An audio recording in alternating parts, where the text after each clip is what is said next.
My number one rule since high school has been no lovemaking before the third date, and I broke that rule with a handicapped guy, and now my best friend is pissed and grossed out because she thinks I have some weird kind of type. So I am 28, and my childhood best friend who we'll call Jess is also 28. To put it simply, I don't think I'm any kind of prude, I just don't really feel comfortable with casual lovemaking, never have. My best friend knows this and has teased me about it lightly in the past. She's been in a long-term relationship for the last 3 years, I've mostly been single while working on my degree and starting my career. Jess lives in another state with her boyfriend, so we don't hang out much anymore. So about a month ago I had a first date with a guy I'd been talking to for a bit, thought it was going places, but he gave a weird vibe on the date and I cut and ran early. On my way home I stopped at a local pub, figured I'd have a drink to unwind and people watched till it wore off. Tipsy driving is still drunk driving in my opinion. I get there and it's pretty packed, Friday night and all, and there was no seating room at the bar. Took my drink and looked around. Most of the restaurant side of the pub was someone's birthday party, but there was a small table with a seat open off to the side, with a guy reading a book there. So I say screw it, I'm a social person and what's the worst thing that happens? He says no. So I ask if I can sit there for a bit, I promise we don't have to talk or anything. At this point I feel like I've messed up because this guy up close is the hottest man I have ever seen. But he just smiled at me and gave an enthusiastic sure. A few minutes later of me sipping in silence and he says I don't mind talking, if you want to. Yeah I want to, are you kidding me right now? We talk for a bit and it turns out Mike is 29, just finished his master's degree in some kind of computer learning field, I program computers to program computers, and he's living on his own for the first time. He apparently stops by the pub after work because he's right around the corner, and he's not used to the silence yet after living so long with a half-dozen siblings. We talked for a good 2 hours, about everything from dating, which he said he's basically given up on, to hobbies and tastes, and we have a near total eclipse of a Venn diagram on this stuff. I eventually sort of blurted out that I don't know why he'd give up on dating, this is the closest thing I've had to a good date in forever. Shooting my shot obliquely here lol, he gets kind of an odd look on his face and says tell you what, I have to go to the bathroom, but when I come back I'll ask you out for real. Weird, but okay? Then it all clicks, because he doesn't get up to walk away, he just rolls. In his wheelchair. And I'm thinking oh my god he wanted to give me a chance to back out of this without making it awkward how cute can this guy be? He grinned like crazy when he got back and saw I was still there, and I basically tripped over myself saying something to the effect of, so I'm free all weekend, what do you have in mind? Another hour later, we've got plans for Saturday, and he told me he has a neuromuscular disorder I can't remember the name of, my degree isn't in STEM lol, so his legs work, but the signals from his brain get misinterpreted so he doesn't have the balance or coordination for walking or standing. The pub starts switching over to the younger and rowdier crowd and he asks if I'd like to go back to his place for coffee to continue our conversation. As you have probably long since realized, I did not get any coffee or conversation till the next morning. I have zero regrets. We've been dating since and I know it's still early but I really feel like this might be the one. Onward to yesterday afternoon, my friend Jess, remember Jess? Is in town, and we go out for coffee to catch up on things. I'm gushing about Mike, but when I get to how we met she just sort of got weird and edgy. I don't remember any exact words but she essentially said that I must have a fetish for the handicapped since I broke my number one rule and it's the best physical relationship I've ever been in. Like it's good for me because he uses a wheelchair, not because the guy puts in effort in bed? She said I've changed as a person and left without even saying goodbye. 15 years of friendship and I've never seen her like that. So here I am, asking the most objective people online, haha, if I'm a jerk or weird for being super attracted to a guy who uses a wheelchair and basically putting out immediately. Update 2 days later, my first ever update. Yay. So if you were hoping for some terrible drama, I hate to break it to you that I don't roll like that. No pun intended. So I do have an update on Jess and stuff finally makes perfect sense. And I have a slightly NSFW but funny story about Mike, because this guy is just the best, y'all. Okay, so first, I finally messaged Jess yesterday and said basically I'm still hurt by what you said, but after 15 years of friendship I'd never forgive myself I didn't at least ask why you snapped at me like that. She replied immediately, I'm so freaking sorry, I didn't mean any of that, can we have a do-over on lunch? So I agreed cautiously and took a half day to meet with her today. Turns out that those of you who said she was jealous, and that she might have something else going on, and especially the person who said something might be going on in her relationship. Gold stars. She's in town because she's job hunting, because she's moving back in with her parents for a while since her relationship ended. Apparently they have been having a ton of small problems adding up, but the biggest one? Lovemaking. The guy she's been with was apparently never great but it's gotten to the point where he makes no effort at all for her to enjoy herself, and then gets pissed when she isn't in the mood. She tried talking with him about it, making suggestions but he told her recently that it's emasculating being given love-making advice by a woman. The straw that broke the metaphorical camel's back, however, was that her boyfriend has always had a thing for Asian women. She's Caucasian, but she does have long black hair. After weeks of fighting over their intimate life, he suggested that they spice things up.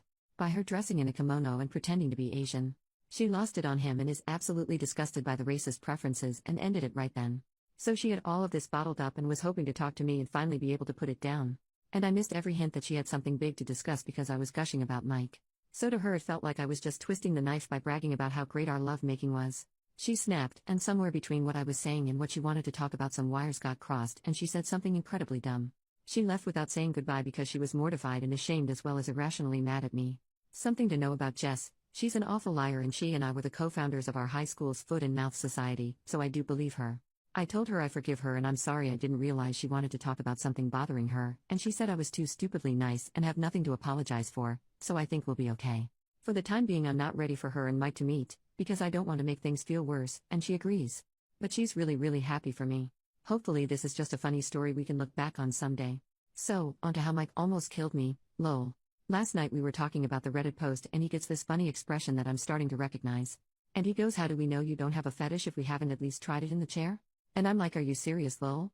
He said he's never attempted it, because, cue tears, he's never felt so comfortable with a partner before. Well, his chair has what is essentially like a parking brake thing. Or it should. It's unfortunately broken and apparently getting them fixed is an expensive pain in the butt. He doesn't use it that often, so he hasn't made it a priority. And there's this thing called Newton's third law. You know how every action has an equal and opposite reaction? As it happens, when you're trying to, get the motion of the ocean going, in a chair with wheels that aren't locked, there's a sort of counter motion that starts and messes it all up. So we were going nowhere fast except for inching along the floor in his bedroom. And laughing at the silliness, which isn't helping. Eventually he just stops and says maybe we can get some of those wooden block things they use to keep little planes from rolling away, like in Indiana Jones, you know? I absolutely lost it. Like laughing so hard I'm in tears. He's giggling half at the situation and half at my reaction, and everything just keeps setting me off again. Finally I get it under control, doing some deep breathing exercises and stuff, and I look at him again. And he pulls the straightest face he can, and says, "For the love of God, golly. This sure is uncomfortable. Folks, if I had asthma I would have died right there." I laughed so hard I think I pulled a rib. Like wheezing and not even laughing anymore so much as weeping and making this awful hey noise when I could catch my breath. While he's laughing and rubbing my back and saying he's sorry, he couldn't resist. So yeah, confirmed, no fetish here, and this magnificent bastard's comedic timing might actually kill me. I doubt I'll update again, because there's really nothing I can see needing to share given everything sort of worked out. And in the end, the real jerks were the friends we made along the way? I don't know. Thanks for all the lovely comments on my last post and for coming along with me on this absurd but brief drama in my life, lol. Update 2 weeks later. Hello again. Here's the I Met Mike's Family update. And it's a doozy, or at least felt like it at the time for a girl who grew up with a small, dysfunctional family.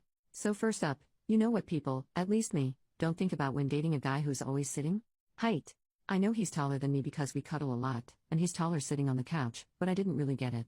So we drive up Friday night after work, actually south and west, lol, but to my brain it's always up, in his vehicle, which is modified to be driven entirely using his hands. Neat, right? He's a really good driver too. One more green flag. We get to the house, and it's huge, you guys, lol, like not a mansion, just kind of a sprawling one-floor rancher. Real estate was wild back in the day. Anyway, we get out, and I meet his mom. I'd like to point out I am no slouch, I'm 5 feet friggin' 7. His mom is towering over me. But she was the nicest lady ever. We go inside and I meet his dad, who funny enough is apparently the only short one in this family, and his youngest sister, who is living there with his 1-year-old niece. She gets up to hug me and she is also really tall. It's already a bit late then, so we eat and head to bed. I get to see his cute room from when he was a teenager, and I casually ask, "Hey, so I don't know how this works and stuff, but how tall are you?" And Mike is all I to know, like a bit over 6 feet 4 inches? Been a while since I checked. A bit over 6 feet 4 inches. So, is everyone in your family tall? Kinda? We met the Nordic basketball team he calls a family properly the next day. Actually they're Irish, but they're blonde and tall, so it conveys the idea better. The only one of reasonable height, and still taller than me, was his oldest sister, lol. They are also loud. Like not really shouting or anything usually, just, very present. Mike is a lot different around them, but in the cutest way, like he just beams all the time and you can see how happy he is to be home. One of his brothers put him in a headlock and gave him a dang noogie as a greeting, and got elbowed in the side for it, and all of them laughing. And his mom smacked one of his brothers with a rolled-up magazine for putting his feet on the table. More laughing. Just intimidating, but in the happiest way imaginable. I'll admit I was a little shut down for a bit, but Mike kept checking in with me to make sure I was okay, and they were all really nice, so I got into the spirit after a bit. I mentioned this in another comment, but Mike has a special sports wheelchair he uses for, well, sports. And he and his siblings play basketball. And he is good. Apart from just having a hell of an arm, he's quick as hell. And this magnificent bastard that I love will absolutely, purposefully, gleefully run someone's toes over. He aims for it. They all have this yank back the foot maneuver that's hysterical to watch. So it was this crazy day of loud people playing and having a blast, nieces and nephews running around, and just noise. My ears are still ringing. The food was catered in advance because his mom had 7 babies. All I make on Mother's Day is margaritas. They also have a pool. It's a bit chilly still, but the pool is heated, so we actually all got to swim, which was a lot of fun because I got to show off that I too am athletic. I can do a backward somersault off a diving board. Yeah. I'm a real catch, lol. They at least pretended to be impressed. We all stayed up late drinking and complaining that it was too overcast to see the aurora, and I had the worst hangover I've had in a while on Sunday. We slept in a bit late, and then joined Mike's family for the barbecue part of the barbecue weekend. His dad can grill people. And he's fast, food coming off the grill at lightning speed. I asked Mike about it and he laughed and said there was 7 of us to feed. Ever see a nest of baby birds? He had practice. Which, fair enough. I don't have much experience with babies, but I got to hold his youngest niece, the one living at home with his sis until her husband gets back from deployment, and we had a light talk about kids in the future. I told him that I never put much thought into it, but if they were going to grow up in a happy home like his and not how I grew up, I'm pretty sure I'd be open to having them with him someday. But later, I need him all to myself for a while first. He seemed really happy about that, which makes me feel all goofy and happy. I'm sappy. We had to drive home Sunday night, but before we went his mom hugged me and said she's never seen her son like this, and thanked me for taking good care of her baby. And asked if we'd be back for the 4th of July or if we were doing something with my family. And I tried to be all haha no, we'll be here if you don't mind. I don't see them much and I think she caught on that there's more to the story, so she just hugged the crap out of me, Vikings, all of them I swear, and told me she can't wait to see me again. My ears are still ringing from all the noise and chaos, but it was an absolute blast and I can't wait to see them again in July. Also, pretty much sure Mike is the man I'm going to marry. I literally can't think of a single reason why I would ever let him get away. Anyway, thanks for reading. Hope you all had a lovely weekend, and those of you who got to see the aurora, I'm happy for you, but you suck, lol. Update 1 month later. As I've gotten a ton of requests for updates, I figured I would let you guys know how things are going in my world. You know how sometimes a relationship looks amazing at first, but then all the red flags start showing up? This is not one of those stories, lol. Sorry, that was mean, but I couldn't resist. Okay, onto the actual update. No, we aren't engaged yet. Yes, we have talked about it in the context of how seriously we are taking things.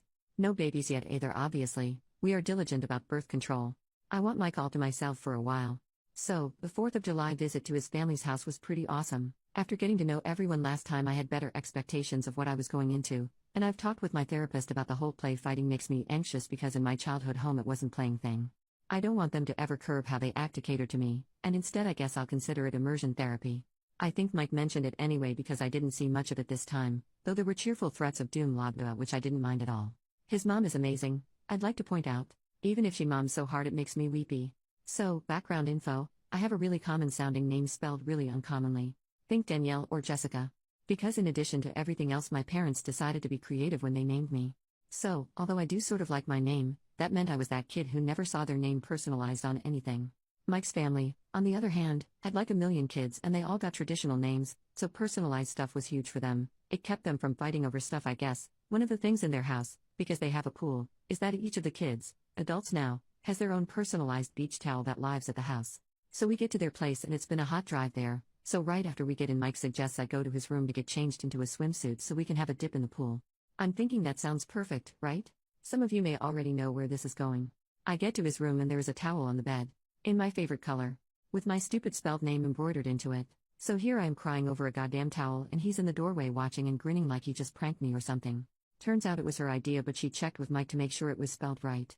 So now I have a towel for when we visit because apparently I'm welcome. If I sound cranky it's just because I'm better at self-depreciation than I'm expressing emotions in a direct way.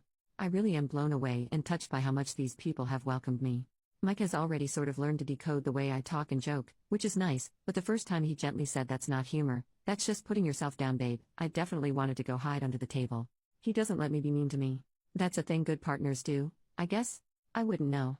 Again, yes, I am in therapy, I am working on myself. It's not his responsibility to put me back together, it's just something he does naturally. I literally told him one night that I was sorry I'm kind of broken, and he snorted and said at least you can walk in the most disgusted voice ever and made me laugh. I digress.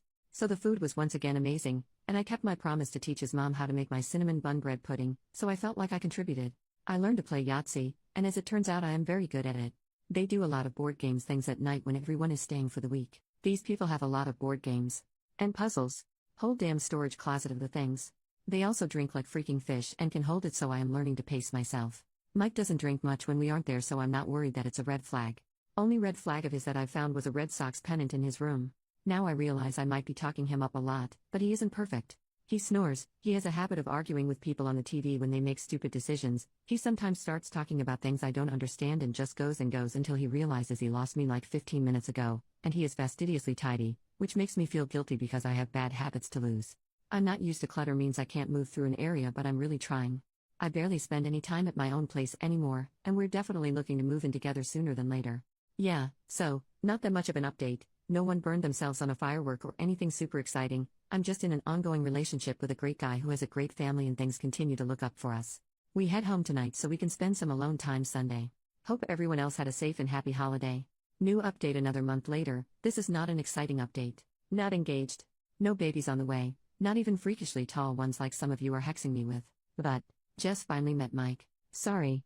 I'm not sorry. I feel compelled to open with a joke and I don't know why. Jess and I have this friend, who I will call Meg and not Tallulah despite both Jess and Mike thinking it would be hilarious. Meg was planning to have a birthday party, the Big 3-0, and she and Jess are close, and both presently single. They chose a local bar with outside seating, and Jess did a wait, let's check their accessibility because I have been nagging her for the last month. And lol and be fucking hold after calling the place, they didn't have a ramp for the balcony and outside seating area. As I have been told, Jess said nope, I am meeting Mike, and so they found another place that's a damn hike from everyone. But it has a great outside area with accessibility. And then we got the invite. Through Facebook because we are all basic, I guess? And Mike was stoked because they have this awesome beer selection. Then Meg told us that, no, I am not using Tallulah for the 15% of you going, oh, but that was such a better name, they chose it because Jess wanted Mike to feel welcome. So hats off to Jess for making the comeback impression of the century, I guess. The birthday was fun and silly, and everyone in my immediate friend group met Mike and loved him. Tons of laughter, everyone drank way too much, but fortunately we had enough heads up for a planned motel stay. Why yes, I do own a UV flashlight, why do you ask? So we and a bunch of other people didn't drive home. We actually had brunch in the bar the next day, it was absolutely awesome and I'm ruined for pancakes because fluffy. Once again, I digress. Jess and Mike hit it off and she told him literally every story I didn't want her to over brunch, and it all was great apart from the persistent hangover. I crashed at Mike's again. And then he asked what it would cost to break my lease, because he hates the mornings he wakes up and I'm not there. So the next upcoming week and a half or so is going to be insane while I pack up my whole dang life and shove half into a storage unit and the other half into his apartment, and then we'll be living together. I know it's too soon. He does too.